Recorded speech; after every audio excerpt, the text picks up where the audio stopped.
Good morning. I hope it's morning. It's going on a wee bit. And we're in a sunny spot in Livingston. And that's is that Lothian or something? West Lothian. Okay, we're doing okay. And it's in July, and it's the 30th, I'm told. Nice Sunday morning. I think we're watching golfers over a golf course here. And what I'm here for in Ross Walker's house, along with his two brothers, Craig and Grant, is to discuss the iconic Boghall and Bathgate pipe band. Long-standing pipe band. We'll get the history in a moment or two. But Boghall has always been there or thereabouts. A very stable band, and very rarely the first six. They're always there or thereabouts and well organised, and it's a well-founded band, a good example to others. And that's why we're here today, to see how it's done, and it's done right. Incidentally, I was at Dumbarton yesterday. I forget what the championship, what's the label of the championship again? Scottish, right. All these things are different labels, but to me it's just a pipe band competition. And it's more important to others to take part. I listened to Boghall and the usual fluid, very, very musical performance, lovely balance between pipes and drums, great ensemble, very smart outfit, playing very nice musical tunes, and the crowd loved it. So we're not talking about a crowd of has-beens, but right up there. We've already won the championship, the first championship of the season, and they're hungry for more. So, as usual folks, sit back and enjoy.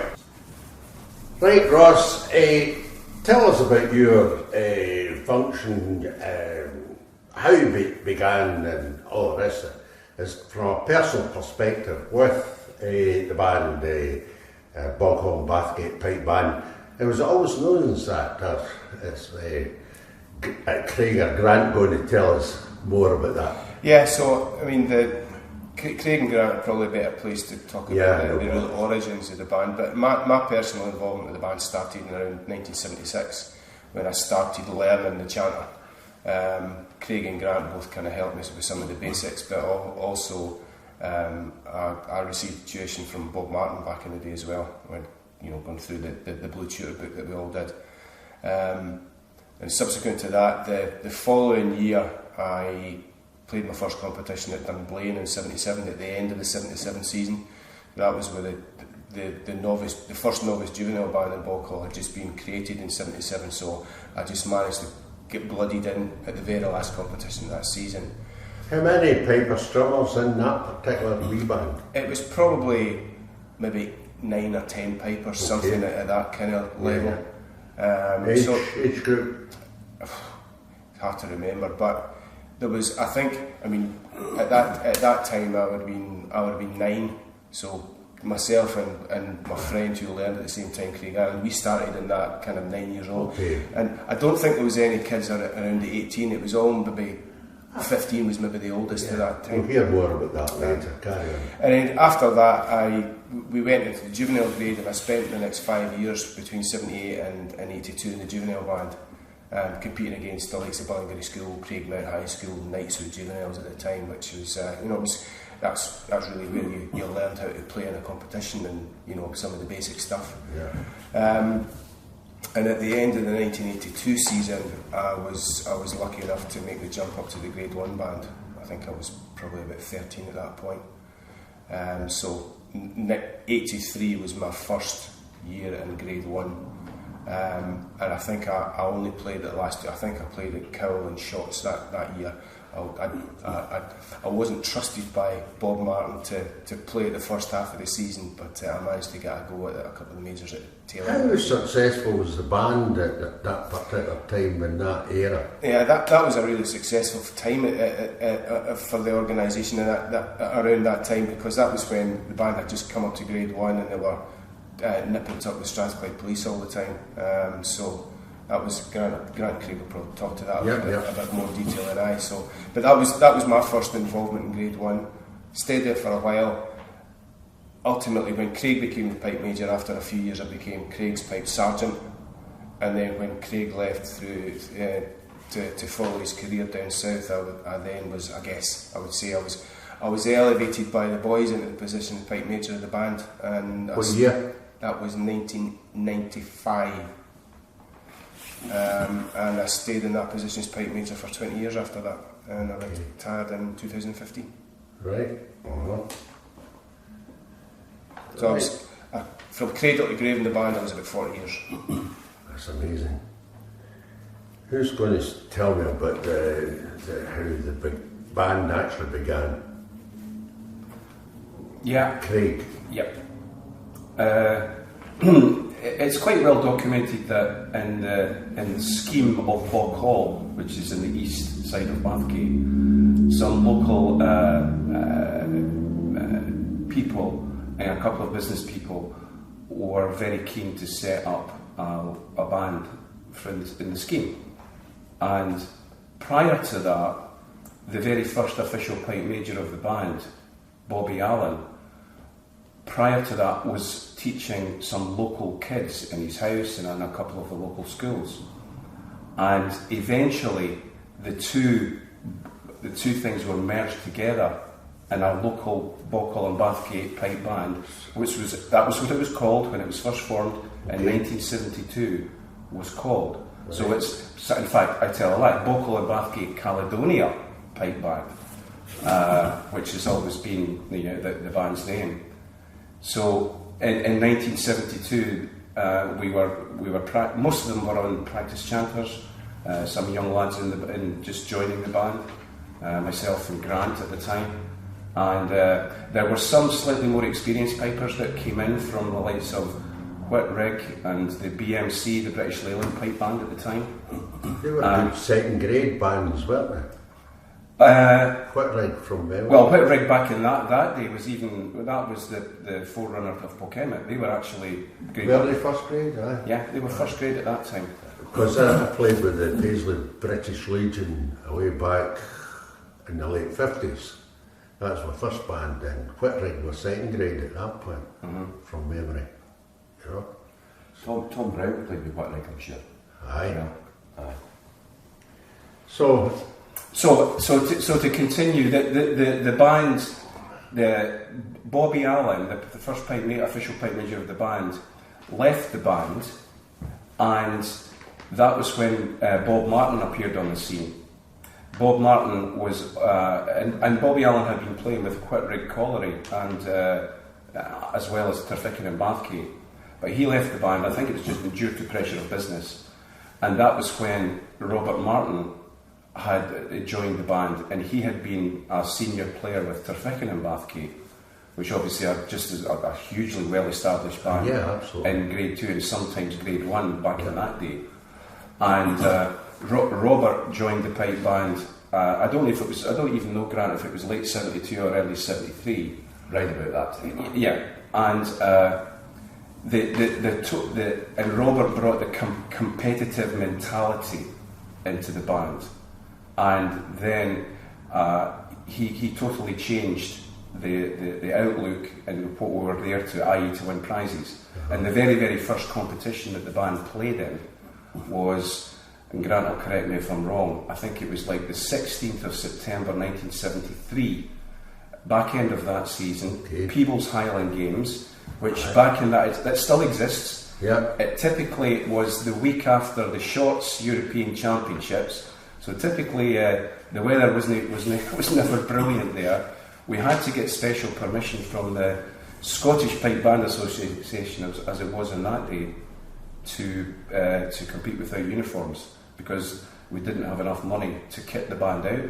Robert Martin had his Turfickin and Bathgate #1 gear on as pipe major, and I had my BB uniform on. And so Grade 4, and we happened to win that competition. And our very first competition that we played in Grade 4. That's excellent. And we were playing against bands like Hoyt, Royal British Legion, Selkirk Borough. We still have a copy of the programme from back in those days. And then that was the 70, and we the week later was the British Championships at Grangemouth Stadium, and we happened. I think we got third. We were third in the majors, which was our last competition of 1973. Again in civvies, with the exception of Pipe Major, and we were third in our first major championship in late September '73.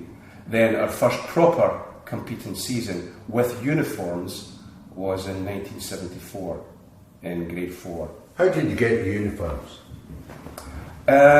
Local fundraising. It was knocking at doors. I think there was a couple of reasonably well financed business people. Jimmy Galloway, the local butcher. I think they kind of chipped in. But it was. I always remember at the chanter practices in St Mary's Academy in Bathgate, there was some relatives of young players were selling tablet in the practices, and we were doing not scratch cards back in the day, but those kind of raffle things. They were just using every which means back in the day to raise funds. There was no such thing as commercial sponsorship. For us back in those days, I know there was other bands sponsored by collieries and Singer and all that, but it was totally self-funding and has continued to be so until the early 80s, when we first got associated and made contact with People's Ford. Excellent. See, before People's Ford though, did individual band members pay dues to band members? And they still do. Right. Dare I ask what the sort of funding was way back in the 70s for that? I mean, Craig's right. The committee was basically made up of mums and dads, and it was on them. And we still have our dad. He was a president of the band in the late 70s, and I've still got stuff, handwritten balance sheets and stuff like that from those times, and books full of the band was maybe turning out, I don't know, £1,500 a year in those days, and I think our subs were 10 pence a week, and it's obviously a wee bit different now, but the thing that I'll always remember about it was just the sheer down, almost like down home country values. It was like wee books that you were saving up for sets of pipes from Wally Sinclair's back in the day. You had a wee pass book, and it was a £5 a week. I think Craig's got first set of pipes through the band were like £75, and that's how it all built up. But those days, I mean, I remember them with nothing but real fondness and affection, because you were basically on practice chanters, and Robert hammered us. Robert was all about playing in a particular, unique and singular way, and I think that still exists in the band now. And we were just wee boys and girls, and we just, all we had was practice chanters, and there wasn't the distractions that kids have now, so you just focused on that 100% all the time. That was your main thing. Now, on that theme, I assume that perhaps parents or somebody else were helping you, but forming a committee, and you'd have a treasurer and secretary, or did some of you get landed with that as well? No. These folk are invaluable. Without doubt. I mean, that's the familiar thread that runs through not just Boghall, but any other band that's a community band, and we still are. And I'm now the current band president, so I've kind of succeeded my father in that respect, about 40 years down the line. So, and the same values still apply. You're relying on volunteers, you're relying on goodwill, the brains, the class, and the ingenuity of some people to move the band on financially, and their profile and stuff like that. It's a different thing altogether now, but the same values still apply. I remember Tommy Anderson, our entrance, speaking to me, he said, I hate asking guys for money, or I hate getting my row for turning up late for the band bus or something like that. It says, could you do that? But, so somebody's got to do the dirty work and just go up and say, by the way, you haven't paid your dues for 3 weeks or whatever, And the pipe majors don't want involved in that because they've got enough. Aye, big time. I mean, one of the things, just listening to Craig and Brad talking about those early days, one of one of the key aspects to that, and I saw this because I was really young, and I saw it before my eyes, and I wanted to be part of it. But it's really important to understand that back in those days, it was very much based around families. Many of them in Boghall, so we all knew each other. Many of the guys they were in the same class at school together, etc. So it was a really tight knit. People is a term that's bandied around all the time, but it quite literally was a family band. There was loads of families with 2 or 3 kids in the band, etc. So that it was quite a unique atmosphere in the band at that point. And that whole kind of atmosphere has managed to just be maintained right through to the present day in the band. You know, especially in the 80s, I remember some of the perception of the band was we were quite insular and aloof. We didn't mix very well, it wasn't really something out of design. It was just because we were all pals. We were at school together. We used to go out together and stuff like that, and we just loved spending time in each other's company. But that whole kind of togetherness, I personally think that the maintenance of that kind of feeling through the organisation has been a strength, because in the main, when a lot of people join the band, either come through the teaching programme, or even they come in from an external band to join the band, very quickly you kind of feel like this is actually my band. It's no Robert Martin's band, it's no Ross Walker's band. It's as much my band as anybody else's. And I think that's one of the things that's been really critical about the band's longevity over the time. When people play, when the band has an iffy year and maybe doesn't achieve what it wants to do in the competition field, people tend to stick around to say, well, we want to fix this, we want to work harder, we want to fix the shortcomings, rather than go to the 4 Winds and go to play another band. I think that's been really key to the band's longevity over the years, and I think the genesis of it was in those early days with the family-based atmosphere in the band. I mean, the majority of the members, the competing members of the band in the 70s, certainly mid to late 70s, the majority of the people in the band who actually lived in Boghall. I was actually going to make that point just a second or two ago when Ross was speaking, and I wonder if you like to comment. I get the impression over the years, decades, that Boghall and Bathgate was somewhat geographically isolated from other bands. So when you were there, that was it. That's where you were, and that also would help stoke help you congeal together. And I never ever get the impression, unlike other bands, you weren't parachuting folk in from Australia and America and all the rest of it just to take part for a season or a couple of contests. What you had is what people here in this area, and were there for a long time. I think that's partially true. We were geographically isolated from not necessarily a Grade 1 perspective. We did have local rivals in terms of bands, Bathgate and Bathgate, Whitrig, which by then was Polkemet, and then maybe a couple of bands in Edinburgh.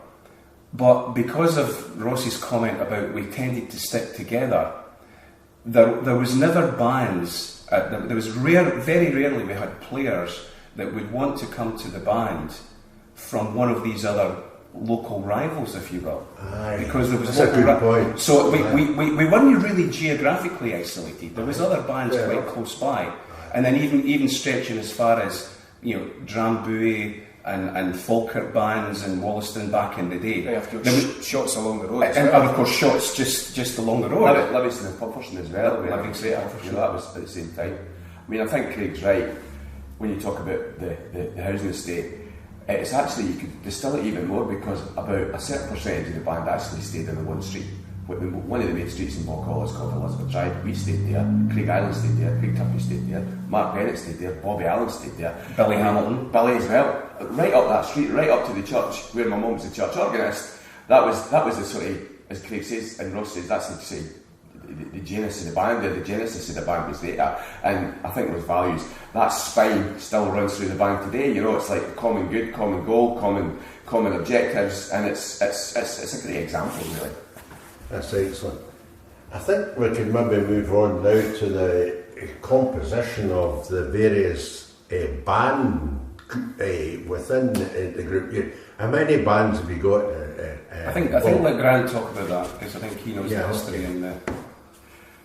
Well, I think Ross set the scene. We Craig and I were actually really young, but we preceded the juvenile band and the novice juvenile band. So Craig and I never played in the juvenile band, but we were clearly young enough to do that novice band. Ross enjoyed that, and then the band really started to tick through the grades. So we were grade 4 in '74. First year we competed in kit, and then we won the Champions of Champions that year. I think we only won one major, and that was the British at Rossi.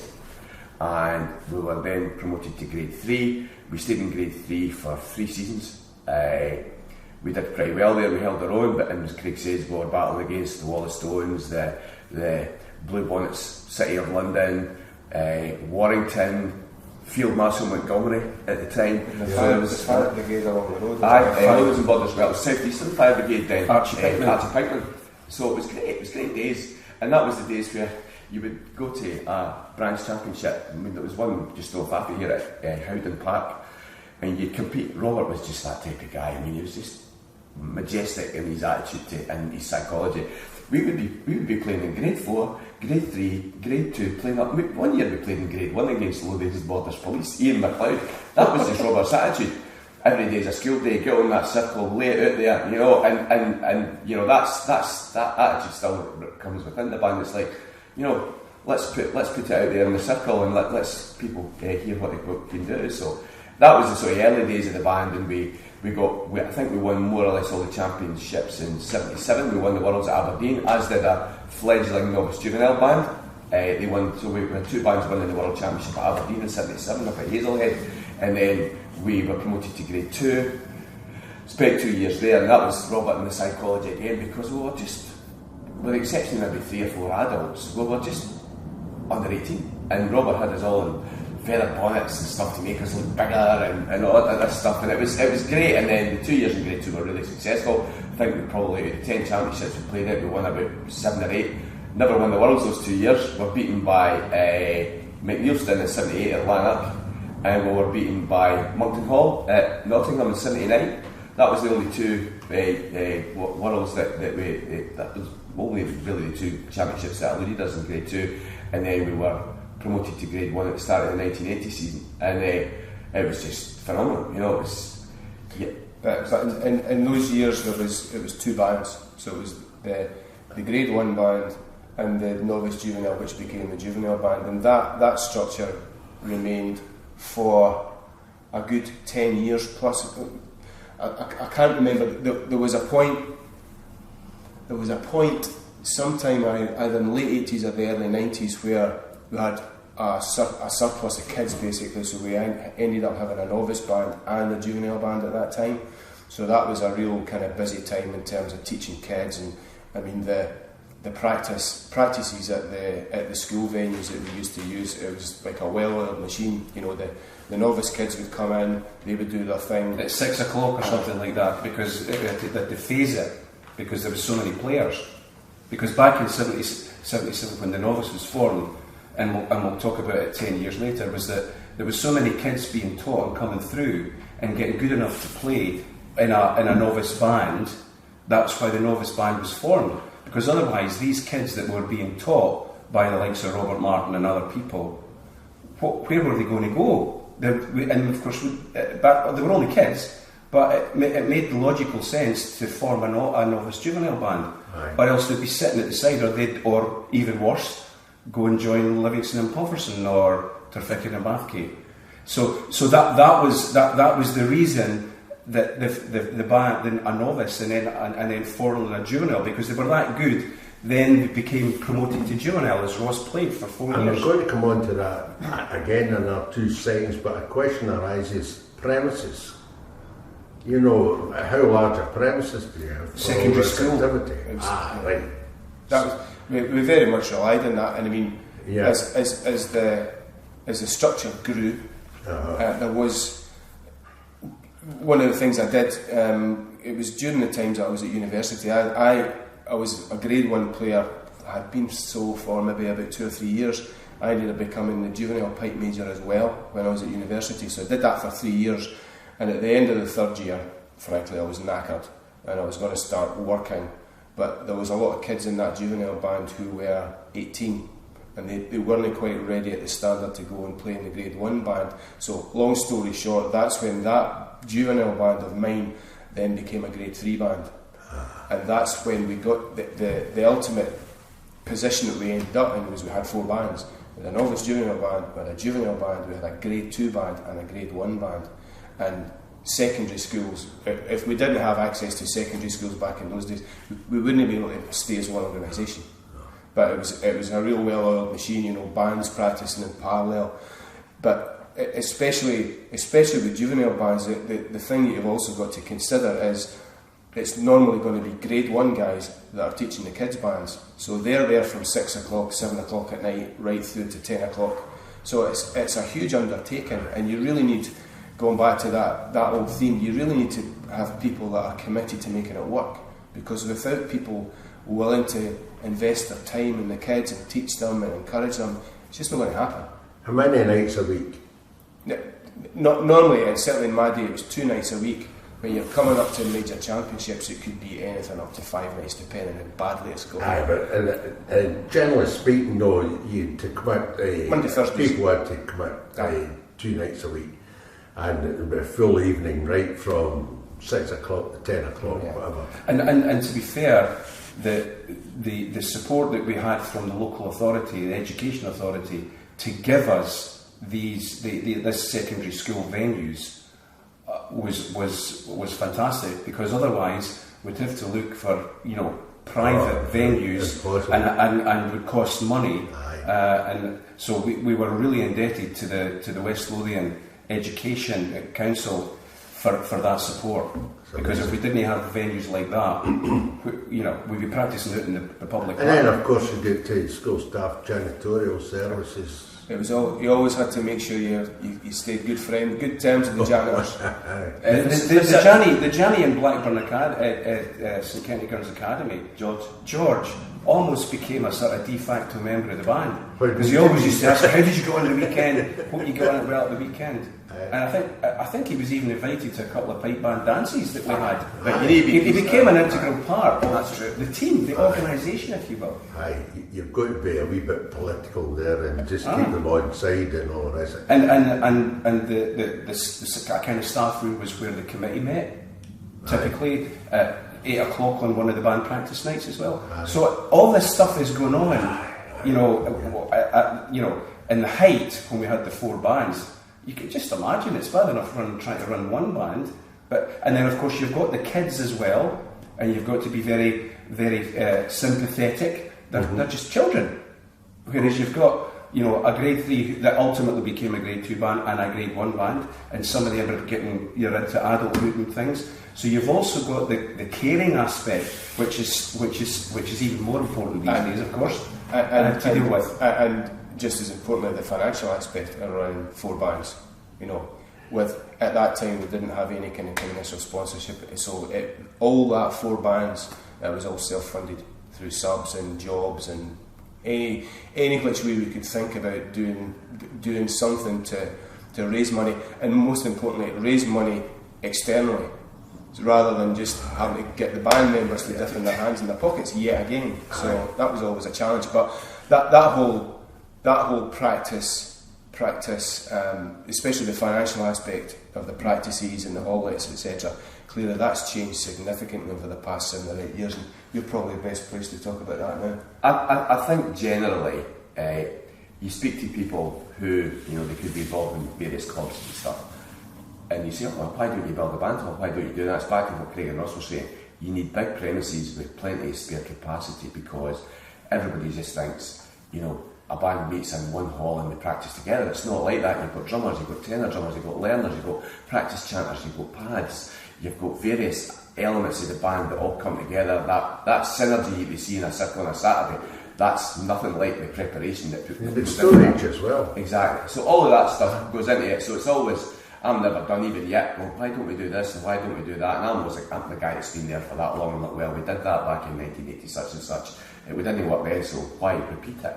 So it's always that resource that you're always looking at to such an extent, and you know, right up to now, the effect that the pandemic had, and how the teaching was a bit more remote, and how it's taken just every band generally a wee bit to get back up to speed.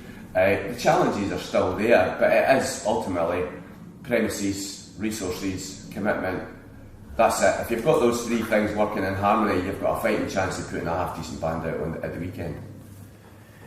I'll come on to COVID later. One aspect we never covered when we were talking about expenses, this, that, and the next thing, is travel, buses.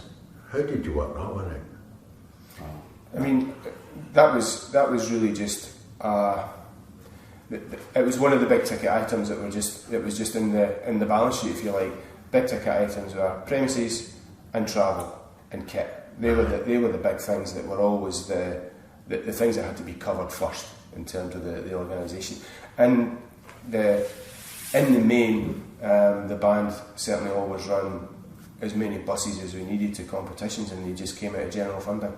That was just the band members didn't have to pay for travel. That was kind of all taken out of the core subscriptions and stuff like that. We started, just because of the times started to get tight, I think we started to ask a nominal fee from, you know, non-playing members who wanted to travel on the bus, but it was just a wee bit of a minding, if you like, rather than something that was really subsidising the travel. But yeah, it was just those three big ticket items that were the big things that we had to cover from the finances that we could raise. Especially when back in the day when there was 4 bands on the go, you know, and before buses got a competition. Aye, that's why I asked. Yeah. Now, we've covered various bands and everything else, but I thought it occurred to me, it's all right getting plenty of pipers in the door. How did you get drummers? Well, that's a story in its own, and it's probably somebody worthy of you interviewing at some point in the future. But when we came out of grade 4, Robert knew that we probably needed to beef things up in terms of our sound and our overall ensemble. So Tom Brown, who was playing with Shots and Deckhead at the time, Tom was taking kids at his home in Whitburn, including his son Gordon and his daughter Sandra. So over a period of maybe about 3 or 4 years, Tom still played with Shots, but basically these kids that he was teaching, and there's guys like David McMillan, Kenny Lambie, Stephen Scroggie, these type of guys, they ended up coming to the band as young kids under the tuition of Tom. Our leading drummer at that time, Melvin Sim, had been succeeded by David Steedman. So Davey was the leading drummer for about 3 or 4 years, and all these kids came in, and that was really the start of the Tom Brown influence and the Tom Brown ensemble strengths coming into the band, and that helped us stabilise, thicken up our sound, become, you know, a real band with strong front and back ends. And Tom then became the leading drummer of the band. He left Shots and came to Boghall at the start of the 78 season, which was great. That was the first year in grade 2, and he taught even more kids, and he was teaching the kids in the novice juvenile band and juvenile band as well. So there was a real, like I said, his son Gordon was in the novice band at that time. Guys like Tom Edgerton, Craig Turpey, Colin Cooper, these guys came through, and then we recruited other guys from other bands like Bryn Butler from Craigmount, etc. So we had a really strong back end, and that got us out of grade 2 quite quickly. And going full forward now to young Ken McQuillan that's taken it, that's always been Boghall's strength. We've had that recruitment, that philosophy that's worked right through the system, and that's a real strength of the organisation. But it's Tom's legacy that's still here today. Absolutely, famous guy, and it's been rather remiss of me over the years to maybe miss the opportunity of speaking to Tom. Perhaps it'll happen yet if we survive and all the rest of it. But right, you've got pipers, you've got drummers, everybody's playing well. But over the last decades, you've been pretty well known for your ensemble effect. And I know they're excellent drummers and excellent pipers and other bands, but just didn't talk to one another.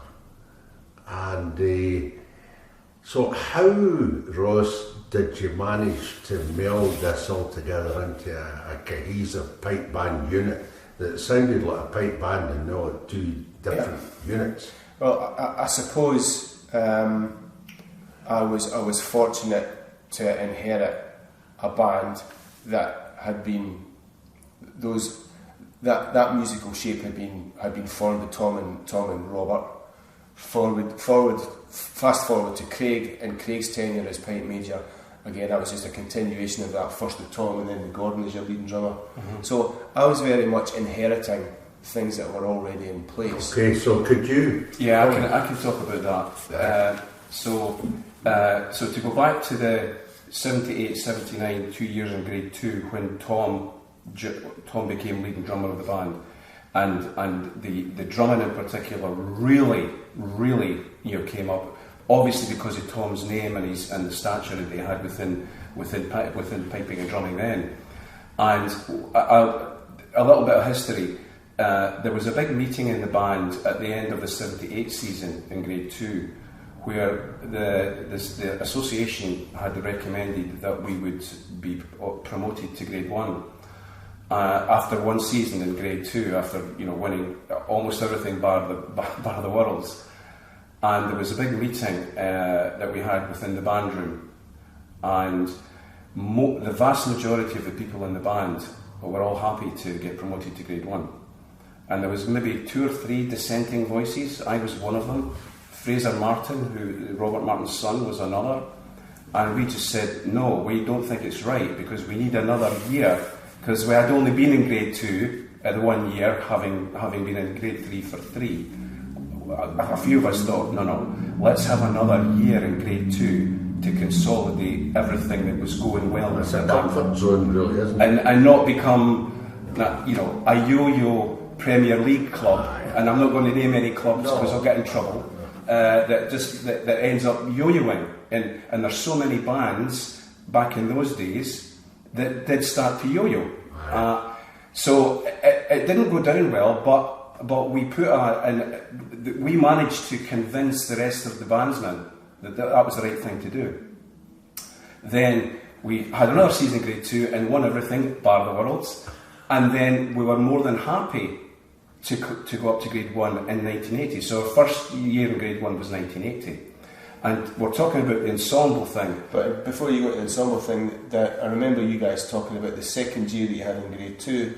To prepare you for grade 1, you guys had 2 MSRs and 2 medleys on the go in that year. Yeah, because back in those days, grade 2, you just had the one of each. Aye. And of course, we were starting, as usual with Robert, we'd always try and play up to grade 1 if we could in the non-championships.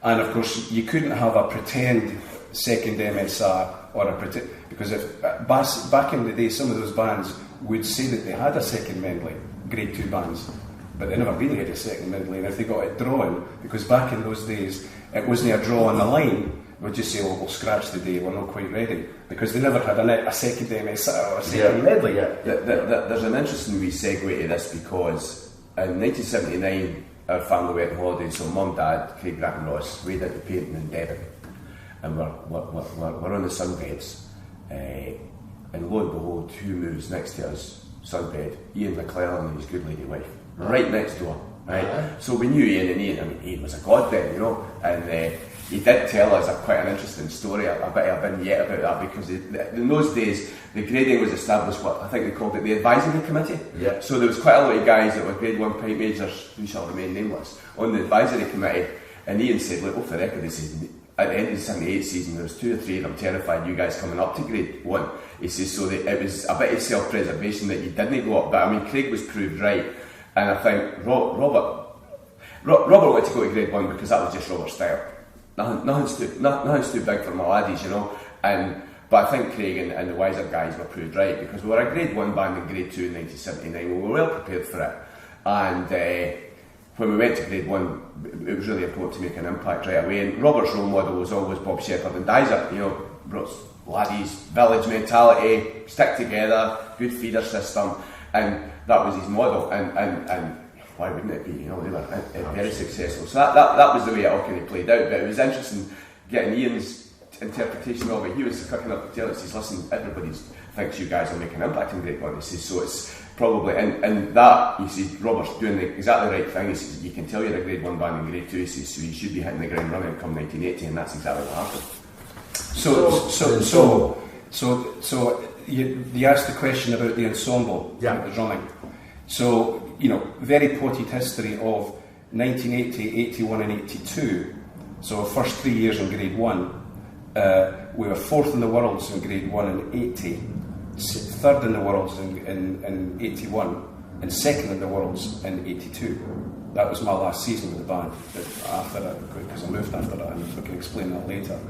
And I think, tell me if I'm wrong, Grant, I think they won, the drum corps won the world's drumming championship 2 or 3 years 81 and 82. Yeah, 81 and 82. And again, we'd win the world's drumming, but we'd only be 3rd or 4th in piping, and ultimately maybe only 2nd in the worlds and things like that. And there was a feeling that started to, and it was obvious because we were self-critical and trying discuss how can we improve. And to be brutally frank, we got to the point where we said, right, and Tom would be involved in this, you need to talk to him about that, is that we didn't just want to come up in the World Championship and win the world's drumming, but no win the championship. And we didn't want the mentality, and maybe there was a little bit of that at that time, and maybe being slightly controversial, that sometimes the drummers would be more interested in getting more technical to win the world's drumming championship or the drumming championship of the day, rather than think too much about the ensemble back in those days. And I think there was a meeting of the minds, certainly some discussions that were going on, saying, listen, we're not here to win the world's drumming championship.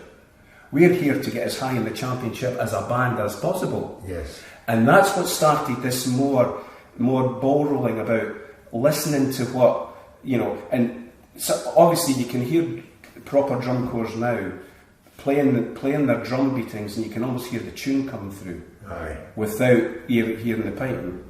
And that's what eventually started to develop and getting this more musical unison between the drums and the pipes, and it was all about ensemble. And ever since sort of mid-80s, we've always been known as a band that was predominantly very, very high up in ensemble. Maybe the drummers or the pipers would have the odd off day, but in terms of the ensemble, we've always been good ensemble. And of course, you know, right up to the present day now, that whole thing has turned again, and the band's ensemble just now, in my opinion, is second to none. Absolutely. And perhaps that's why you've always been there or thereabouts in the results over the years, and whereas others have dropped out completely for. Yeah, I think it's fair to say that there was a couple of years during my tenure, late 80s, early 90s, where we had some issues with the piping, and it's probably the first and only time that we had at World's Championships something like a 9th or a 10th for piping. Aye. Right? We had a couple of bad years, and we go through that. But other than that, we've, as you said in your introduction, all these other units, other than that couple of bad years, we've always been there or thereabout. Aye. So the consistency of the three idioms, if you will, the piping, drumming and ensemble, we're always going to be there or thereabout when it comes to the finality of the awards. Okay, so the next question arises from that. To get that ensemble effect, people have got to talk to other people, and the correct choices have got to be made about tunes. Yep. I mean, who wants to talk about that? Ross can be much lyrical about that. Because he had 20 years of it. Yeah, I mean, it's a fascinating subject. You could talk at length about that topic. I'd split it into two things. I'd split it into medley composition and MSR expression. Okay, and they're related, but they're subtly different. They both feed each other. So the relatively easy stuff, the medley construction. I mean, when I was doing that, you were constantly looking at new music, listening to CDs, just looking for a catalyst of an idea, thinking, could actually make something with that. And we used to go through, the winter period. It became a bit of a running joke that, I would disappear for a couple of months looking at music and trying to come up with some ideas and stuff. And we would, after the end of the season, we would come back, and the guys would always say they would have their shotguns at the ready for the tunes that I would suggest. What about this? What about that? And it just got to a point where I would maybe play 3 or 4 phrases of a tune, and you would just hear somebody going, right, that's not going to work. But equally, Gordon would bring tunes and say, I've heard this, I've heard that, and stuff. So it was just a big melting pot. Now, I certainly wouldn't say we got it right every time. I had a really interesting conversation with Bobby Shepherd back in the day, and much to my surprise, Bobby Shepherd said to me, he says, son, he says, I probably only built about 3 medleys in my time with the band that I was really happy with. And when I think back to my time, 20 years in the band, I could probably say something pretty similar in terms of medleys. I thought, we cracked it, there isn't anything really weak about that. So that's a lot of medley constructions that you think, didn't crack it, didn't like that, the judges didn't like that. So it's not an exact science, it really is an art to try and figure out what really makes a good medley. But it's a case of maybe steadying the buffs a wee bit, because you hear, and I heard yesterday at Dumbarton, bands who shall be nameless going right over the top with a selection of tunes, and it didn't work. Well, because the judges didn't like it because they'd never heard it before, and they're still trying to get their ears around it, and it's finished. So they don't comprehend what it was trying to happen in the first place. They didn't like the tunes in the second place, and the crowd is standing at the back and growling. What you seem to have done over the seasons is pick no middle of the road tunes, but good musical tunes that could stand the test of time. Allow the audience to be comfortable, and more that the judges were comfortable to listen to and enjoy. And they said, it's none of this, what's that? Where's that come from? Well, and perhaps you'll correct me here. It was almost, I heard a second ago, it was selection by a committee. Which some pipe majors go on their own tangent, and they just present stuff, and that's they put on the plate, and that's what you're playing, by the way. And it can be a big mistake. The simple fact is, and it's just learned through experience, i.e. getting it wrong and learning the lesson, is the guys have got to enjoy what they're playing, because if they don't enjoy it, you'll hear it. You'll hear it. And the other factor is, if Gordon didn't like the tune, the beating, I'm not saying Gordon would sabotage a tune and write a crap beating, but he just wouldn't be enthused, and it would be a beating, it would be a score, it would be okay, but you can tell when the guys don't like the music. And I ended up, my guiding principle that I tried to stick to was melody's king. If the tune's got a good melody, it'll work. Now that's a really simplistic view of it. There's a lot more things you've got to think about. But and I'm absolutely not saying I got that right every time. There's tunes that we played in my time that I think I wouldn't have played that, I wouldn't have picked that now. And you mentioned about Dumbarton yesterday. Poacher turned gamekeeper. I'm now judging the bands, and I judged in Dumbarton yesterday. So I hear what you say. I think bands. And I can say this because I've been there myself. Bands or pipe majors or whatever can get really hung up on something that's really smart or clever, and you forget about, but how does it really sound to someone listening? And if it's good to focus on a tune that's the melodies maybe not that great, but it's really strong rhythmically, and it's got a certain feel to it. But you didn't play that for a minute and 30 seconds. You play that for 20 or 30 seconds and you get onto something that's a bit more pleasant. And you really, especially these days, the adjudicator panel, we're trying hard to really focus on the music rather than judging on sound or execution or what. You're really trying to broaden your outlook and listen to music. So that's very much in the medley section. The MSR section, talking to your point about communication. I mean, through the history of the Boghall, when they hit grade 1, the impact that the guys were trying to make was a bit more, a bit in your face. It was very aggressive, the way the band were trying to make an impact, and that went through their MSR playing. But as through the Strathclyde Police and Field Marshal of its day and that time, things were changing subtly. But the MSRs that were winning were more musical and subtle rather than in your face. So we as an organisation kind of struggled for quite a long time to try and figure that out. And long story short, Gordon and I really we hit the jackpot when we were just having a discussion one November where we had tried a variety of things and neither of us were happy about how we were executing MSRs on the day. It wasn't what Gordon wanted, it wasn't what I wanted. Typically we were arguing about tempo. Drummers wanted to play it faster than the pipers wanted to. And Gordon and I had a long conversation, a really difficult conversation. And what we actually figured out was, I played for Gordon Brown at the solo drumming for 20 years. I did it because I loved it. I loved playing an MSR on stage with Gordon. It was magic. And I said to Gordon, if you could get a drum corps playing an MSR how you play the solos, we wouldn't argue again.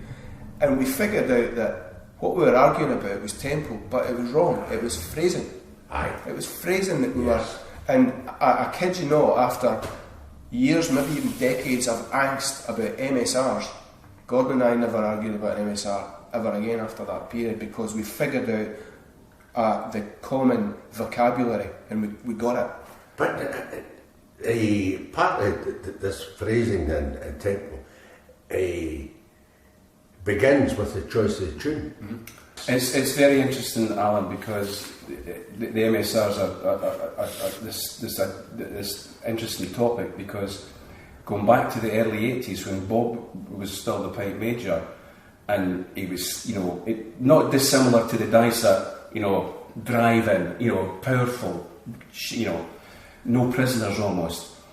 So the MSRs back in the early days in grade 1 that we played with the drum corps, the technical drum, and fantastic technical drum corps that we had, we were typically playing maybe 3 or 4 marches, and it was Lord Alexander Kennedy, it was Highland Wedding, it was these driving tunes that back in the day, and even hardly now, you hardly ever hear in top solo players. They rarely play these types of tunes. Aye. Where if we then started to migrate to a Jenny Crullers or something like that, then as sure as fate, the drumming, the ensemble would go to pot. Especially when you play these more solo type marches, because when I became pipe major, I tried to get away from these driving tunes and play Cantara to Alarish or Inveran was another. Inveran, Clan McCall, whatever. And drum corps couldn't hack that. Well, and it was challenging, right? Aye. And I'm being diplomatic. And typically, and you sometimes even hear it today, it tends to go to pot in the third part. Aye, that's true. Right? Because the third part tends to be technically challenging for the pipers and musical, and you need the proper phrasing, and it tends to go there. And then you find out the drummers are half a beat more forward because they can't almost bring the drumming phrasing into supporting the actual music phrasing of the tune. And one other comment I would make, because I've not been participating in piping for years and years and years now. I'm an interested observer, no judge or anything. And I think it's that this idea of the 4-parted MSR has brought a breath of fresh air to the whole idiom. It's some of the tunes that are getting played. I'm not saying the ensemble is brilliant, because some of the bands are struggling because they're being forced to play. Yeah, I haven't heard a conundrum being played yet, because that was one of our classics back in the day. that when we were sort of more an early grade 1 band, play the conundrum, but the conundrum was against it's a driving tune, and the drummers could beat to that. But even then, as you got technically down those parts in the conundrum, the drummers would struggle again, still even with that tune, with phrasing. So I think the 4-parted idea, especially for marches in grade 1 this year, it's a breath of fresh air. When you hear some of those tunes that are being played. Ian McClellan's 2 successful 4-parted ones, the Young McGregor and the Hugh Kennedy. Hugh Kennedy, yes. And he got these tunes from Tommy Anderson and Entry. And they played the same settings, Tommy Anderson's settings of them. Yeah. Because I played with their entry and I played these 2 tunes, and I know what I'm talking about here. And Miss Elspeth Campbell, yes. Another cracking tune, you know. And drummers seem to be able to handle these tunes, and we're sort of middle of the road, just we're talking about that both camps could do it. And the third part, and Jimmy Watt, I always remember saying to me, he says, I always say at the temple about getting the band to play the third part of a march and see how comfortable they were with that. He says that was the temple for the march. Right. I even remember John Wilson being interviewed on one of the World's programmes, and John was all about phrase endings.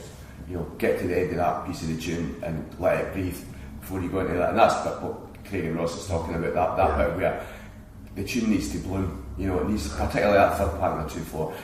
It's the band is there to demonstrate their technique and show the judges and the audience how good they are, and that's the acid test. And Craig's right. Fair play to the RSPB. I think the 4-4-4 thing's been it puts the judges under pressure because the performances are all in about 3.5 minutes, but it's class. I've really enjoyed it. You know, and it's brought something a wee bit different. And the focus and the intensity of playing a 2/4 march, 4-part, third parts, last parts, how you break into tunes, it's a different gravy altogether. But so from a Boghall and Bathgate perspective, in my time, that learning and understanding was hard won, really hard won, because there was a lot of blood, snotters and tears on the floor before we finally figured it out. And I think that's continuing now in the band in its current form. That, you know, I'm like Craig with the band. I'm now an interested observer on the band, but I do know that Ross Harvey, who was my successor, Ross Harvey's his professional qualification at university. He's got a degree in performance percussion. So Ross Harvey's a drummer, and Kerr McQuillan is a piper. So in terms of ensemble for the band going forward, they should be able to talk the same language, and from a personal perspective, it'll be interesting to see how that develops over the years. It's amazing the musical knowledge of the young guys now that, frankly, I didn't have. I think it's a lot more. The music is a lot more sophisticated these days. Much more, and they understand the music in relation to other instruments, and they've got a much more profound knowledge of music and how to present it. Yeah. Once you talk about harmony for a second, yeah, in small doses. Anybody want to talk about bridges? I mean, I think from a Boghall perspective,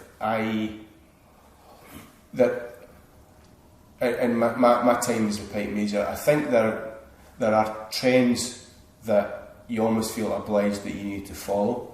You know, it's if a band wins a world championship for the last 2 years and they've developed bridges, etc., then the hair's going to follow. Mm-hmm. So that's one of the things I think that causes these trends, because bands win with a bridge. Right, we'll need to have a bridge next year, and I think there's, again, I go back to my catchphrase about, you know, melody's king. The band leaderships these days have always got to kind of stand back and say, like, how does it really sound? I know that I've spent 3 months arranging that piece of music, the harmonies and stuff, and I've put a lot of personal investment. I used to go through that, put a lot of personal investment, and he would be nipping at me going, it's not very good. It's not, and it's really difficult as a pipe major to go, actually, I'm not going to play that. I've worked on that for 3 months, but I'm not going to play it. To bring It's something you've invested your time in. extremely difficult. But that's when I've always benefited from, in my time as a pipe major of the band, the kind of trusted voices that you'll listen to, and they'll say, listen, you're wasting your time, that's not going to work. And you're really got to be open to do that. I'm just going to stop it there and move on to another wee topic. We're coming near the end. COVID-19 struck society in general, but how did it strike Boghall and Bathgate pipe band? Well, I've been president of the band since 2016, and the strength of the band's always been a hard-working committee, volunteers, that whole working together aspect, the finance, the hall lights, the corporate jobs, the sponsor liaison with People's Board, because you're bidding for funding all the time. So all that, and COVID just came in like a dozy sauce and wiped the floor with everyone. So I think, like most organisations, I can actually remember around about that February, March time, and it was just around about the RSPB AGM 2020, and I can always remember hearing that Shots had cancelled their practices, and we were like, all right, this sounds serious, and you're putting on your TV at night, etc. And then one of our ex-players who we were all speaking to yesterday, Robert Gray, Robert's a professor, a doctor, and he's in that sort of lung specialist type thing, and he's worked all over the world, and he said, listen boys, he phoned up Ross Harvey, he says, you better top this. He says, you have no idea the magnitude of what's coming. So that's basically what happened. Everything was shut, and that was like that for a year. And we had a wee bit of maybe Skype, and we kept in touch, but we basically, as a committee, we just said, right, band more or less shut, work had shut down, monthly subscriptions, as a committee, we can't compel anybody to pay them because there's nothing to offer you. If you want to maintain your subscriptions as a charitable donation, it's thankful, but I mean, there was no money coming in, there was no money going out, so we were basically in a stasis for about a year and a half. Then it started to pick up, so I think we'll really suffer, and I think most bands. I remember speaking to Keith Bowes, Johnston, and I says, what you guys do? He says, we're doing a bit of Skype, and some of the guys are doing the PDQB stuff and whatever. He says, but we're not practicing that. He says, it's different. He says, we're just going to have to sit in our hands until it goes through. So when you hear it from guys like Keith, you go, well, it's the same everywhere. Right. And that's what we did, but the teaching did suffer over a period of time. Something that we ended up doing was maybe teach kids that stayed locally, out the back gardening and stuff like that, just to keep it ticking. And Meadow Park in Bathgate, which was a venue for the British Championships for many years, we maybe had juvenile bands playing there about 20 feet apart and stuff like that. So we found ways to work around it. But ultimately, people are losing their jobs, people are losing family members, it's wiping out society. You need to have a bit of perspective to say, at the end of the day, as a hobby, it will come back. Aye. And I think, there was loads of good articles written by guys like Robert Wallace about it and saying, listen, it will come back, but it'll take a wee while. So I think we coped with it as well as anybody did. Did you lose permanently band members? And I had chat over the piece about drummers, a big loss of drummers, a bigger loss of drummers than pipers. Is that true or whatever? I think, I wouldn't speak specifically about our band, but when you're speaking to other guys that you've known for years, when you speak about other bands, I think it was basically simply things like that lost generation of kids that were maybe going from juvenile into a senior grade, that's 16, 17, 18. Yeah. We had a period in our band where we had a meeting at the end of 2021 where we basically said we had a juvenile band and all the kids were getting to that age where they were gravitating to seniors. So they were 17, 18, and I remember we had a meeting and we had all the guys up, Ross, Craig, Scanlon, all the guys, Gordon, in charge of the band, and we just said, we're not a school band, we're not a Watsons or a Dollar or whatever. When your kids are 18, we'll give you a commitment, pipers and drummers, they'll come and practice with a couple of winters with the grade 1 band. And we're not going to cut the head off a snake, there's a vehicle for you. Yeah. But we were absolutely 100% brutally honest with them, because you are still speaking to parents as well as kids. And parents, their parents, they're wanting the best for their kids. And I remember saying to them, look, this is the big leagues, nobody's going to be helping your pipes or seasoning your bag or setting the kids are going to have to really, over the next 2 years, we're going to have to man up and be part of Grade 1 and be professional. But what pledge we did give to the parents is, look, if it's a year or 2 years and your kid doesn't make it to the top end of Grade 1, one thing we can guarantee them, they'll be a better musician at the end of that period than they were before they started. So that, and we've benefited out of that. We've got 2 or 3 kids in the drum corps and the pipe corps that are absolute superstars. Equally, you've got other kids that have said, right, it's time for me to move somewhere else or whatever, but no rancour, no recrimination. It was all done, up front and without scruple or diffidence. So I think it worked well. But I've heard the other bands, and it's probably guys and ladies in that age group, maybe somewhere between mid-20s to 40s, where they've got demanding careers, they've got families and whatever, and all of a sudden they've been in the house for two years, not been at a band practice, and the husband or wife saying, oh, wait a minute, I'm getting used to this. And the movement's probably lost a few musicians that way. So, where are we just now with Boghall and Bathgate Pipe Band? We're over the hump, and it was just declared this morning or yesterday it's no longer a disease that folks should be concerned about. So they're trying to say everyone's back to normal. So how many bands have you got now? At the present moment, we've got 2. We've got a novice band and we've got a Grade 1 band. The novice band's just in a period of transition because we're just coming out of that COVID period where we've lost 1 or 2 players. And Ross and Craig will both tell you, we've always looked at what's best for the organisation. So sometimes we'll take a band, and some other bands will do the same. We're not going to have a great juvenile band this year. We'll have a novice B. Then we'll build it up to get a juvenile band again, and that feeds the Grade 1 band, and that's been the band's strength over the years. So at the moment, it's just in transition. They're holding it. I mean, they couldn't compete yesterday at the major championship because they've got so few drummers that school holidays, so they couldn't compete.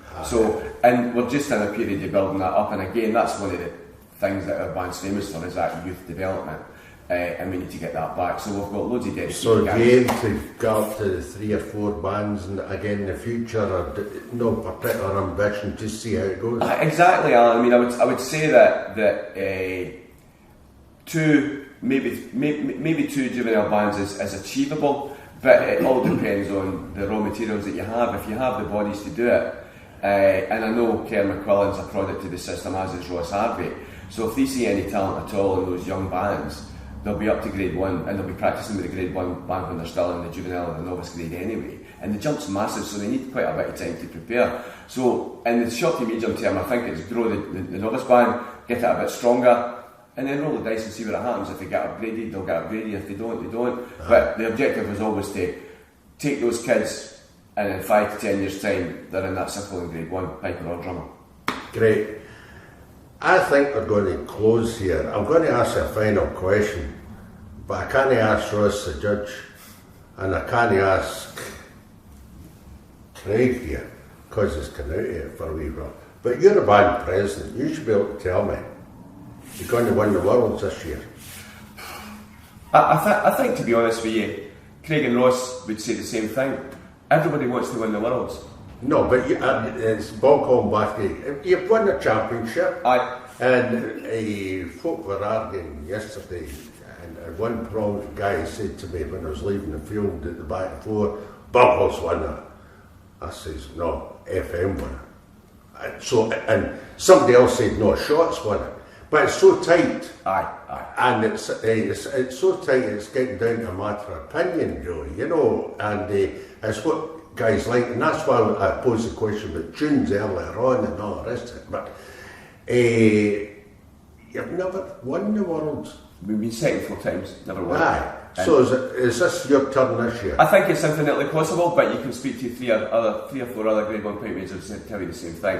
One thing I can say is, for me personally, I've played in Grade 1 since 1980. I've played in every championship that Boghall's won, 13 over those years. And there's no place I'd rather be than in that circle with the rest of the boys are now. And we're coming off a contest, and we've got a level of consistency now that I think everybody would testify to. And it's just a great place to be. You wouldn't be anywhere else than playing in that circle with all the young team now. It's magic. It's great. And if it happens, it happens. If it doesn't define you as a bandsman or an organisation. But, we've all got a bit of vanity. Of course I would love to win the Worlds. And maybe that it will be this year. Who knows? It's leave them wanting more. put it out there in the circle, entertain the audience, engage the judges, and see what happens. Craig, I think we're naming a new band president, because it's not positive enough. He should be saying, of course we're going to win the World this year. Aye. Gentlemen, thank you very much to you, Craig, Ross and Grant.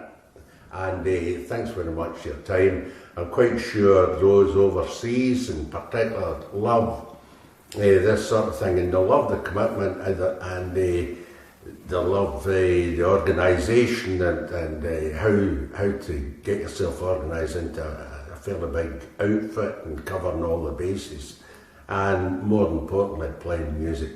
Thanks very much again. Thanks, Al.